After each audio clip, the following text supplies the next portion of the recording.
Bonjour à toutes et à tous, ravi de vous retrouver pour ce nouveau Buzz TV diffusé sur notre chaîne Figaro TV. Je suis accompagné de Damien Canivez aujourd'hui, qui a fait être en retard à cause du train. Ah oui, bah ça vous savez, c'est de la SNCF. C'est l'histoire de ma vie. Hein. Absolument. Le jour où je serai à l'heure, je vous tiendrai au courant. Vous êtes là, Damien, c'est bien l'essentiel. Et tant mieux, car notre invité du jour, vous allez le découvrir, est un journaliste passionné et passionnant après des débuts dans la presse. À l'Obs, il a découvert la télé, notamment sur Arte, avant de partir sur BFM TV en 2020, une chaîne qu'il vient de quitter pour une toute nouvelle aventure, celle de T18, lancée sur la TNT vendredi dernier, et dont il est l'un des visages phares. Et ça tombe bien, car on compte sur lui pour nous éclairer de la plus belle des manières. Bonjour, Mathieu Croissando. Merci d'être avec nous, ravi de vous avoir. Vous êtes l'un des nouveaux visages de T18, je l'ai dit, la chaîne qui a été lancée vendredi sur la TNT, une aventure que vous avez rejoint après 5 années passées sur BFM TV. J'ai quand même une question. Vous êtes sur une chaîne BFM qui est le leader des chaînes info. Vous avez sur T18 une toute nouvelle. Est-ce qu'il y a eu une hésitation, Mathieu? Non, aucune hésitation, parce que c'est une nouvelle aventure et que c'est un défi extrêmement excitant. Ouais. Moi, j'ai adoré mes années à BFM. C'est quand Marc-Olivier Fogiel m'avait appelé pour venir faire l'édito dans la matinale, c'était un vrai risque, parce que moi j'étais quelqu'un de la presse écrite, j'étais pas quelqu'un... Oui, vous aviez une petite expérience télé, pas beaucoup. Vous avez été dans 28 minutes un peu, mais c'est pas pareil. Télé et qu'on discute et qu'on est là en expert ou qu'on est là en c'est différent, c'est vrai. C'est très différent de retrouver des gens tous les matins pour des éditos politiques. Mais 5 ans, ça permet quand même d'en faire un certain nombre. J'en faisais 2 par matin les premières années, donc j'en faisais 500 par an. Donc voilà, au bout de 5 ans, j'ai dû en faire 2000. Je pense que c'est un cycle. Ah, vous avez fait le tour. C'est pas qu'on a fait le tour, mais il ne faut pas devenir sa propre caricature. Il faut faire attention quand vous êtes éditorialiste politique, parce que vous avez tendance à concevoir le monde d'une certaine façon. Vous avez vos valeurs, vous avez vos habitudes pour prendre les sujets, et puis vous avez votre façon de parler. Et il faut faire attention, même si l'actualité change, à ne pas devenir redondant ou à pas devenir sa caricature.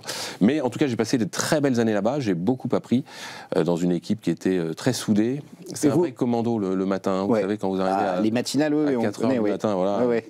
Dans une chaîne, il y a très peu de monde, c'est très familial, tout le monde se donne des coups de main. Il y a une ambiance très spéciale, il y a une ambiance très particulière, donc j'ai adoré ces années-là. Mais c'est vrai que quand on m'a proposé d'animer un talk-show quotidien d'actualité, du lundi au vendredi pendant 1h30, j'aurais été bête de refuser. BFM, vous ne l'avez pas proposé ça? Vous en aviez parlé avec eux ou Non, BFM ne l'avait pas proposé. Il ne me l'avait pas proposé. Je pense qu'il m'identifiait bien dans la case de l'expert politique, de l'éditorialiste du matin. Je participais parfois à d'autres tranches horaires que la matinale, mais je pense qu'il ne m'avait pas proposé. Mais vous ont essayé de vous retenir ou pas quand même? Un peu? Je pense qu'ils sont en train de se réinventer. Oui, donc, il y a eu beaucoup de départs. Voilà, il y a eu beaucoup de départs, on en parlera peut-être, mais voilà, ça fait partie des éléments pour eux. Il fallait sans doute, je crois qu'ils sont en train de repenser leur matinale, et donc voilà, c'était... Beaucoup de choses vont changer, oui. Exactement. Mais est-ce que votre corps, votre santé a commencé à vous dire qu'il fallait arrêter ce rythme de la matinale? Parce que vous l'avez dit, vous avez quand même fait ça pendant des merci d'avoir changé de job. Non, c'est pas tellement le corps. Alors c'est vrai que humainement, c'est très fatigant, parce que vous avez un sommeil qui est quand même... On se couche vers 22h et puis on se lève à 3h et quelques. Et encore, j'étais pas parmi ceux qui se levaient le plus tôt. Mais donc c'est vrai que humainement, physiquement, j'allais dire, c'est difficile. Et puis, même socialement, familialement, vous êtes quand même sur des rythmes décalés. Ouais, c'est pas facile. Et c'est pas... Il y a des gens qui arrivent à faire ça toute leur vie. Moi, je pense que je n'aurais pas fait ça toute ma vie. Mais encore une fois, c'était quand même une expérience absolument passionnante. Et votre corps vous a dit merci. Est-ce que vous avez dit merci à l'Arcom et à Cyril Hanouna d'avoir laissé une place pour une nouvelle chaîne T18 ou pas? Vous savez, moi, je suis arrivé après. Oui, vous êtes arrivé après, bien sûr. C'est T18 qui a dit merci, effectivement. Je n'ai pas porté le projet de T18, mais T18 n'a pas chassé C8. Il faut aussi dire les choses. Les fréquences ont été réouvertes. T18 a candidaté, le groupe CMI, et a obtenu cette fréquence. Donc voilà, on peut dire merci à la limite aux gens qui nous ont choisis, mais je pense que c'est surtout la solidité du dossier et des ambitions qui ont permis à T18 d'être sélectionné. Et on va en parler dans un instant. On parlera également de votre émission. Pour tout dire, Mathieu, de votre talk quotidien, ce sera juste après les news médias de Damien Canivez.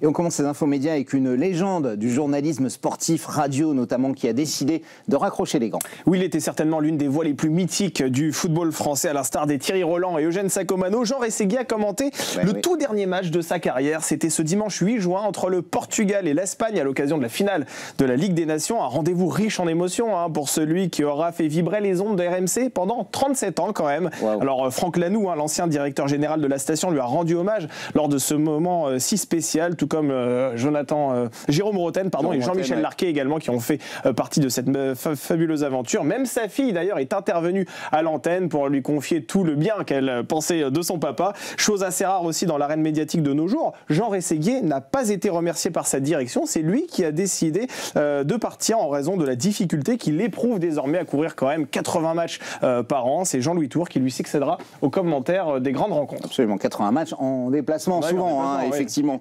La clause de cession dans BFM RMC, c'est pas évident à gérer. On l'a dit tout à l'heure, vous êtes parti, comme Jean Rességuier, comme beaucoup.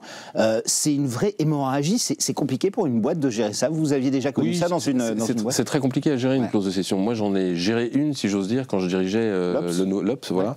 Et on avait choisi d'avoir un timing un peu plus serré. C'est-à-dire que là, celle du a été longue, a été ouverte de mémoire de fin octobre d'octobre jusqu'à fin mai, ce qui laisse quand même 8 mois d'incertitude pour une direction, parce que c'est difficile de lancer un projet sans savoir sur qui on pourra compter. Et vous pouvez partir, n'importe qui peut partir. Et puis n'importe qui peut partir. Voilà, donc c'est compliqué de pouvoir construire, surtout que là c'était une nouvelle direction qui arrivait, de pouvoir construire quelque chose. Quand j'étais dans la même situation, quand je dirigeais l'Obs, on avait eu une fenêtre plus serrée, ce qui permettait d'avancer et de relancer. Après, c'est toujours compliqué parce que vous avez des gens qui considèrent qu'ils sont arrivés à la fin d'un cycle, des gens qui ont des propositions ailleurs, et donc du coup, financièrement, c'est aussi intéressant de partir avec une possession, bien sûr. Depuis plus de 10 ans, parfois 15 ans. 37 ans, Jean Rességuier, vous vous rendez compte?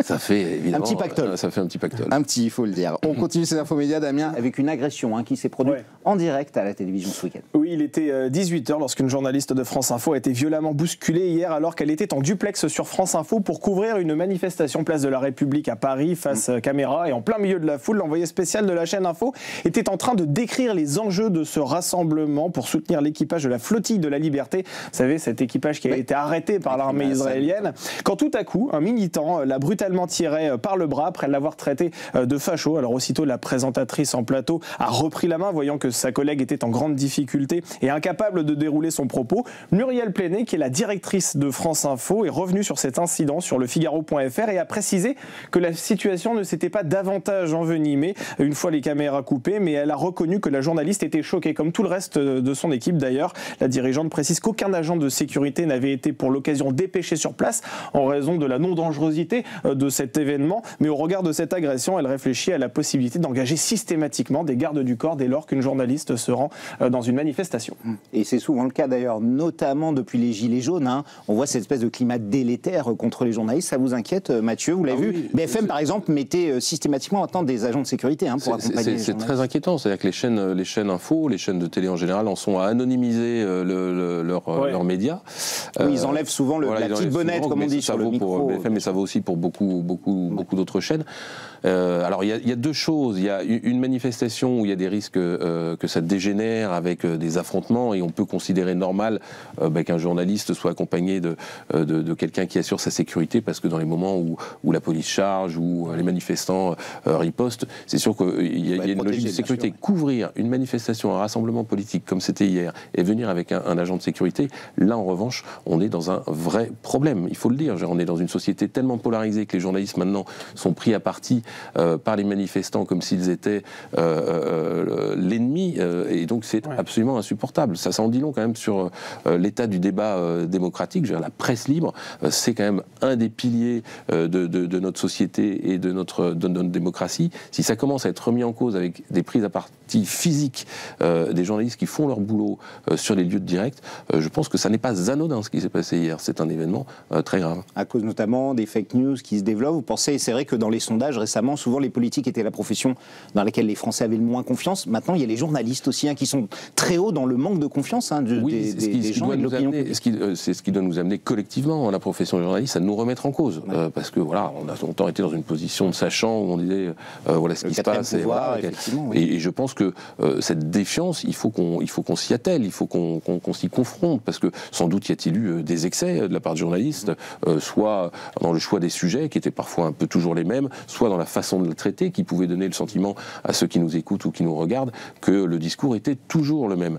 Donc oui, il y a une remise en cause de la profession à entreprendre, mais de la part des politiques, surtout parce que c'était une manifestation, un rassemblement politique hier, à partir du moment où on s'en prend aux aux journalistes, c'est jamais bon signe. Hein. Vous pouvez regarder les pays qui s'en prennent aux journalistes physiquement, ça finit toujours très mal. Ouais. Damien, les infos médias se terminent avec le chiffre du jour, 5,5 ? Oui, c'est en millions le nombre de téléspectateurs qui se sont rassemblés devant le match opposant Carlos Alcaraz à Yannick Sinner pour la finale de Roland-Garros. C'était diffusé ce dimanche sur France Télévisions. C'est un match de légende qui a rassemblé plus de 41% de part d'audience, ce qui représente quand même un record, la meilleure audience depuis 14 ans. Hein, c'est ça. Et sur une durée incroyable. 5h30. 5h30, le record pour Roland-Garros. Effectivement, mais il n'y a plus Nadal, donc du coup, il y a du suspense maintenant. Au moins, ça a un peu relancé ça. Terminé pour les news, il y en aura d'autres. Évidemment, dès demain, on passe au grand entretien du Buzz TV. Nous sommes avec Mathieu Croissando. C'était vendredi à 19h45 l'apparition de T18, la nouvelle chaîne de la TNT. C'est sur la 18, hein, vous ne pouvez pas tromper, c'est dans le nom. Avec notamment en tête d'affiche Laurent Ruquier, Ava Jamsidi et Mathieu Croissando, notre invité ici présent. On a découvert votre émission à 22h30, ça s'appelle Pour tout dire. Et justement, pour ceux qui n'ont pas encore vu, ça vient juste d'être lancé, qu'est-ce qu'on va se dire dans cette émission tous les soirs, Mathieu? Si vous pouviez nous faire un petit pitch pour vous donner envie. Le pitch, déjà le nom. Pour tout dire, c'est à la fois une phrase qu'on dit dans une discussion animée, et je veux que cette émission soit une discussion animée. Et puis c'est aussi notre volonté de pouvoir parler de tout, parce que je pense qu'il n'y a pas de sujet qu'on doit mettre sous le tapis, il n'y a pas de sujet qui soit gênant, il n'y a pas de sujet qui soit trop populaire, il n'y a pas de sujet qui soit trop compliqué. Tout dépend de la façon dont on les aborde. Donc des sujets d'actu, c'est ça on parle? Il y en a à peu près 3 par jour. L'idée c'est de s'adresser aux gens qui ont eu quelques alertes sur leur téléphone portable dans la journée et qui n'ont pas eu forcément le temps de se plonger dans les événements et de suivre de façon précise l'actualité. À 22h30, du lundi au vendredi, on leur propose de revenir sur 3 questions que pose l'actualité du jour. Alors ces 3 questions tout à fait subjectives. Moi je suis rédacteur en chef de l'émission, c'est moi qui les choisis. Je ne pourrais m'en prendre qu'à moi-même si jamais les gens ne sont pas contents. Mais en tout cas, c'est l'idée de dire dans l'actualité d'aujourd'hui, voilà les 3 thèmes sur lesquels on va essayer de réfléchir ensemble. Et ensemble, c'est qui? C'est une bande d'intervenants qui ne reviendront pas les mêmes tous les soirs à la même heure, parce que je pense que c'est épuisant pour le téléspectateur, pour les intervenants et parfois même pour l'animateur. Mais en revanche, une bande élargie de gens qui ont à la fois une expertise, qui ont à la fois un parcours, un point de vue, une argumentation, parce que je veux que ce soit une émission où il y ait de l'expertise, pour pas qu'on raconte n'importe quoi, c'est pas le café du commerce, qu'il y ait de l'opinion, parce que c'est dans la confrontation d'arguments qu'on arrive à se forger un avis, ça c'est pour le téléspectateur, et puis de l'humeur aussi, parce que l'actualité nous fait réagir, vous, moi, il y a différents thèmes, on peut être d'accord, on peut s'enflammer, mais toujours, j'allais dire, dans un débat courtois, parce qu'on y revient, on est dans un moment où la société est très antagonisée, on est dans un moment où parfois c'est surjoué, de façon un peu artificielle sur les plateaux, vous allez choisir 2 personnes qui ont des points de vue absolument opposés, absolument extrêmes, histoire de voir ce que va donner ce... en particulier. Non, il y en a beaucoup. Il y en a beaucoup. Et je dis pas c'est mal, je dis j'ai pas envie de faire ça, parce que je pense qu'il y a un espace pour avoir un débat, une confrontation qui soit un peu plus apaisée, surtout à cette heure-là. À cette heure-là, vous n'avez pas envie de baston, vous avez envie de comprendre. Et mon émission, l'idée, c'est de ne pas dire aux gens quoi penser, mais de les aider à réfléchir sur l'actualité en disant tiens, ça, j'y avais pas pensé, c'est pas idiot. On peut être pas d'accord ou d'accord, mais en tout cas, en ressortir avec quelque chose en plus. Alors, vous l'avez dit, de l'expertise, de l'humeur, des convictions. En quoi votre émission se démarque-t-elle, par exemple, de C'est dans l'air sur France 5 ? Alors, c'est dans l'air sur France 5. Ou de 24 heures plus Jadas, ou de l'heure des pros, enfin, toutes les émissions, les talk d'actu. Toutes ces émissions, d'abord une chose, moi je prétends pas réinventer la télévision, j'en fais depuis 5 ans, je vais pas arriver en disant vous allez voir ce que vous allez voir, donc j'arrive avec en toute humilité, mais avec de grandes ambitions, parce que je pense qu'on peut précisément offrir un espace de débat qui est, selon les émissions que vous avez citées, différent. Vous avez des émissions qui sont monothématiques sur un seul thème et uniquement sur le registre de l'expertise, où vous demandez aux gens de décrypter de façon très précise, avec leur expertise, un événement d'actualité. Vous avez à l'inverse des émissions où on est beaucoup plus dans l'opinion, avec un peu moins d'expertise, et beaucoup plus dans l'affirmation de conviction. L'heure de pro, par exemple. Moi, je me dis, il y a sans doute un terrain de jeu entre l'expertise monothématique sur un seul thème pendant 1 heure, et puis une émission de conviction et d'opinion où on se cherche et où on débat la joute oratoire à la française, d'une certaine façon, avec un agenda politique. Moi, je pense qu'on peut créer un espace où on a cette expertise et des convictions, et de l'humeur aussi, je le disais, mais parce que Vous savez, parfois vous discutez avec des gens après un dîner, et puis vous pouvez ne pas être d'accord, vous pouvez trouver que ce que dit un tel est intéressant alors que vous n'êtes jamais d'accord avec lui. Il y a des gens, voilà, c'est cette idée que je veux, mais toujours avec de l'expertise, parce que on est dans un moment, vous le rappeliez tout à l'heure, où on a à la fois des fake news, on a à la fois parfois du flou journalistique, on a parfois des ingérences, que ce soit nationales ou internationales, pour nous faire croire à des choses. Avoir de l'expertise, revenir aux faits, toujours aux faits, à cette base-là, et ensuite on en discute, c'est vraiment le but de Pour Tout Dire. Et alors évidemment, votre rôle va un petit peu changer. Vendredi, à votre place, nous avions Guillaume Debré, le patron d'LCI, qui lui aussi a changé de canal, et il avait une question à vous poser, Mathieu Croissant-Donc. Je vous propose de l'écouter et d'y répondre juste après.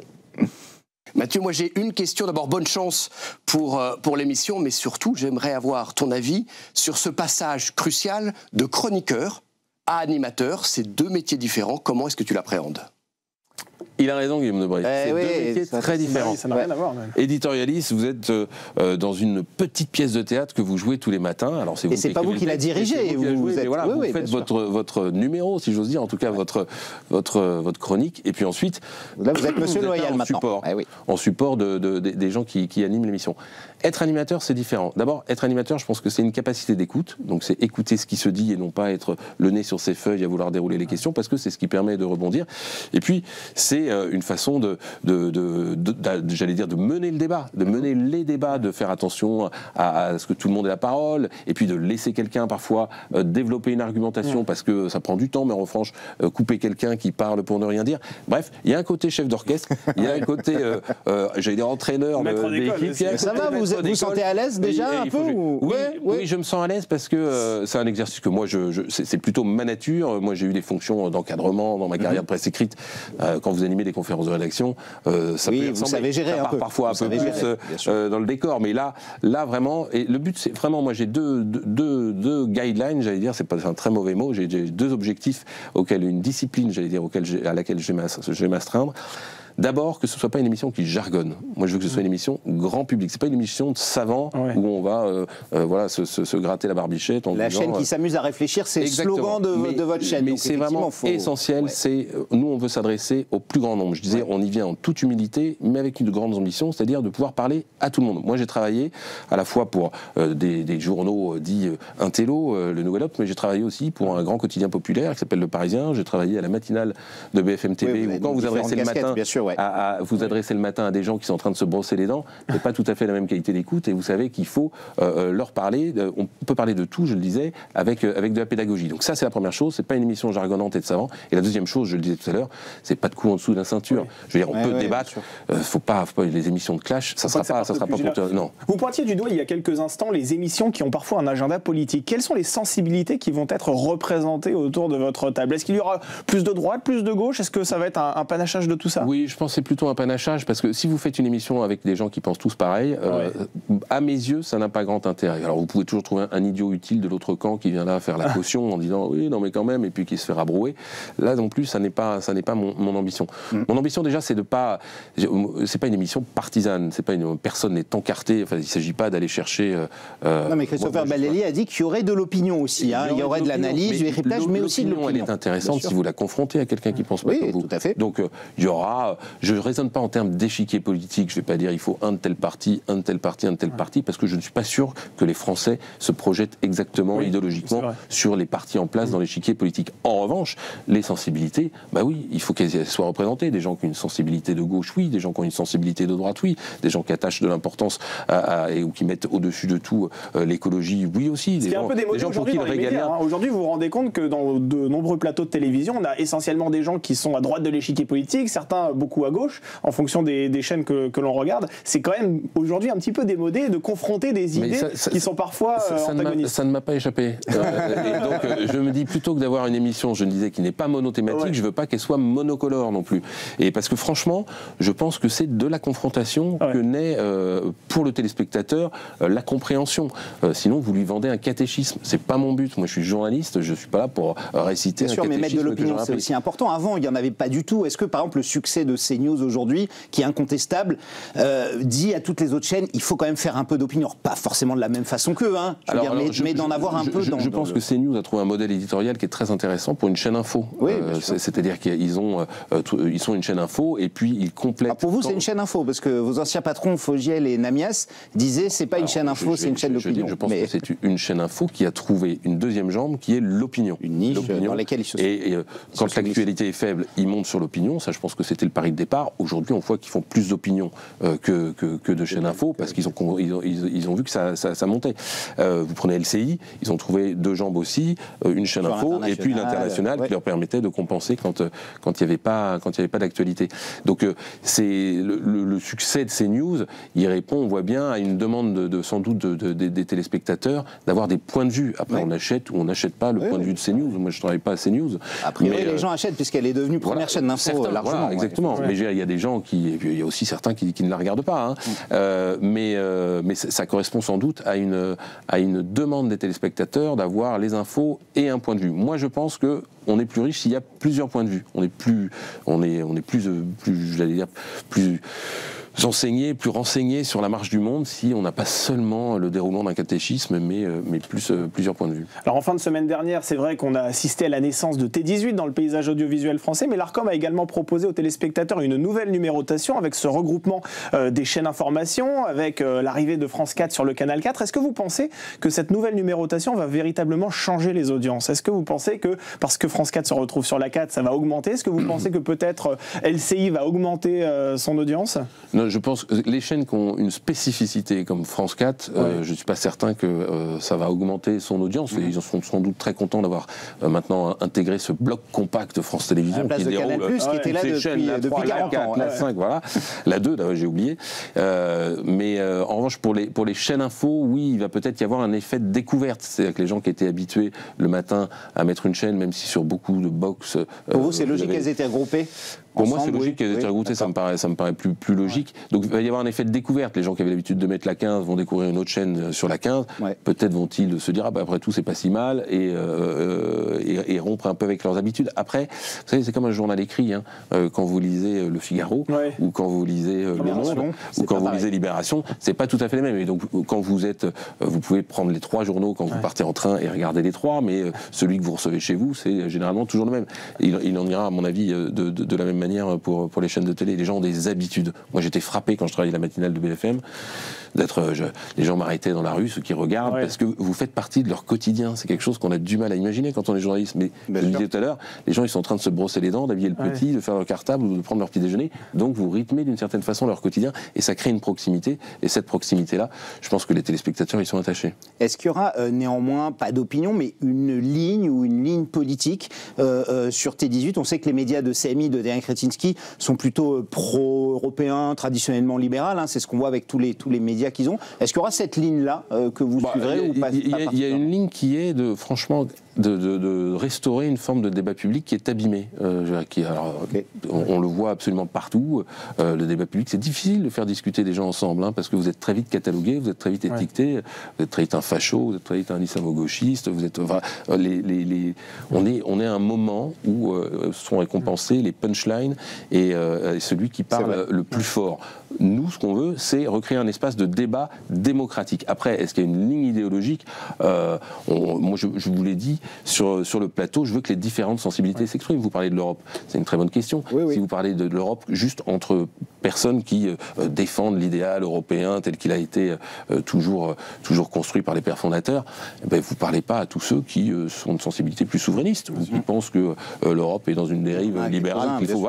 Et je pense que c'est intéressant parce que personne n'a la vérité, donc c'est intéressant d'entendre les différents points de vue et de se forger un avis. Alors parmi les visages qui vont rythmer aussi cette grille des programmes de T18, on retrouve Laurent Ruquier, Avad Jamshidi. Vous connaissez ces deux autres visages? Vous avez déjà travaillé avec eux par le passé? Laurent Ruquier, on s'était croisés, sur BFM très peu de temps, mais donc je le découvre et c'est un excellent pro. Moi, je suis vraiment bluffé et un très bon camarade. Je le souligne ici. Avad Jamshidi, c'est particulier parce que moi j'ai été à une période de ma vie rédacteur en chef du service politique d'abord, puis du journal du Parisien, et Ava était dans le service politique pour lequel je travaillais. Donc j'étais son boss, si j'ose dire. Et donc je l'ai envoyé en reportage. Pour elle maintenant. Voilà, je l'ai envoyé beaucoup en reportage à l'époque. Et aujourd'hui, elle a un très beau parcours professionnel. Elle est rédactrice en chef de Elle. Et donc, du coup, maintenant, elle se lance aussi dans cette émission de télé En quête de sens tous les lundis. Alors, il n'y aura pas de mesure d'audience avant septembre. C'est un choix qui a été fait par Christopher Baldelli, qui était à votre place ici, votre patron. Pour quelle raison? Alors, j'imagine que pour se lancer, notamment la période estivale, n'est pas forcément la plus propice, et qu'il y aura beaucoup de changements d'ici septembre. Vous attendez un peu que la chaîne se rôde, c'est ça?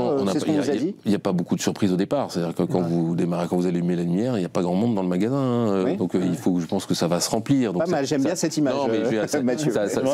À quoi ça sert de mesurer l'audience le premier soir, à partir du moment où la chaîne se lance? Vous pouvez par curiosité. Mais donc le choix a été fait plutôt de s'inscrire dans le cadre d'une saison entière et régulière. Pourquoi on a commencé le 6 juin? Parce que c'est précisément le moment où l'Arcom a décidé d'allumer la lumière. Et on s'est dit, mais Nouveau 19 arrivera le 1er septembre. Ils ont fait un autre choix, mais nous on s'est dit, par respect d'une certaine façon pour les téléspectateurs, cette fréquence elle est attribuée, et elle démarre le 6 juin, on arrive. Et puis nous on va courir comme ça jusqu'à la mi-juillet à peu près, parce que le type d'émission que j'anime s'arrête généralement à la mi-juillet et reprend à la rentrée. Et ça va nous donner aussi une période pour ce... Petit rodage, quoi. Ouais, exactement. Ouais, et il faut le dire, l'émission elle va évoluer. Moi je suis pas dans un cadre défini, on va voir ce qui fonctionne moins, s'il faut la rythmer davantage. C'est normal, toutes les quotidiennes font ça. Donc comme ça, on sera fin prêt à la rentrée quand tout démarre. Et vous aurez la place, par exemple, pour faire des reportages de terrain. C'est vrai que c'est une émission de plateau, mais est-ce qu'il est question aussi que vous mettiez davantage de moyens sur votre talk show pour peut-être aller, je sais pas, faire des reportages à l'extérieur, par exemple? On le souhaite, on en rêve. Mais non, pour l'instant, l'objectif, c'est quand même une émission de décryptage en plateau, de débat, je vous l'ai dit, et d'arguments.